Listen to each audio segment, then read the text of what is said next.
উন্নত জীবনের আশায় দেশ ছেড়ে প্রবাসে পাড়ি জমিয়েছিলেন মোশাররফ হোসেন। মধ্যপ্রাচ্য সংঘাতের জেরে গেল ৮ মার্চ সৌদি আরবের আল খারাজ এলাকায় ইরানের ছোড়া ক্ষেপণাস্ত্রের আঘাতে নিহত হন তিনি। যে মানুষটি ঈদে বাড়ি ফিরবেন বলে স্ত্রী সন্তানরা ছিলেন আনন্দে আত্মহারা, সে আজ ফিরলেন ঠিকই, তবে কফিনবন্দি হয়ে। হযরত শাহজালাল আন্তর্জাতিক বিমানবন্দরে মোশাররফকে বহনকারী বিমানটি দেশে এসে পৌঁছায় সকাল 10টায়। এ সময় বিমানবন্দরে তার নিথর দেহ নিতে আসা স্বজনদের মাঝে নেমে আসে শোকের ছায়া। পরিবারের একমাত্র উপার্জনক্ষম ব্যক্তিকে হারিয়ে নির্বাক তারা। আমাদের পাশের বাড়ির এক চাচাতো ভাই ওনার সাথে ছিল ওই জায়গাতেই। তো উনি রাত্রি 3টায় আমাদের নক করেছে এবং ছবি দিয়েছে যে দেখো তো এটা তো আমাদের ভাই কিনা। আমরা তাৎক্ষণিকভাবে চিনতে পেরেছি আমাদের ভাইকে, যে হ্যাঁ সে আমাদের ভাই মোশাররফ হোসেন।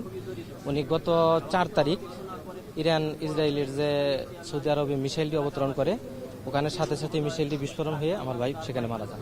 এ সময় পরিবারের কাছে মোশাররফের মরদেহ হস্তান্তর করেন প্রবাসী কল্যাণ ও বৈদেশিক কর্মসংস্থান মন্ত্রী আরিফুল হক চৌধুরী।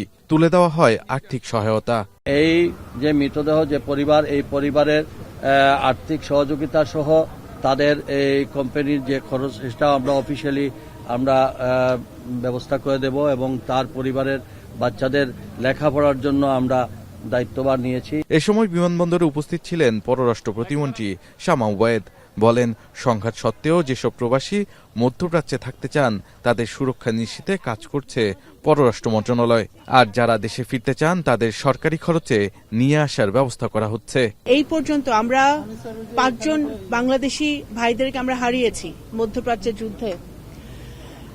সকলের পাশে আমরা আছি। এখন বর্তমানে যুদ্ধাবস্থায় যে দেশগুলোতে আমাদের বাংলাদেশি ভাইরা বোনরা আছে, তাদের নিরাপত্তার জন্য বাংলাদেশ সরকার নিরলসভাবে কাজ করে যাচ্ছে।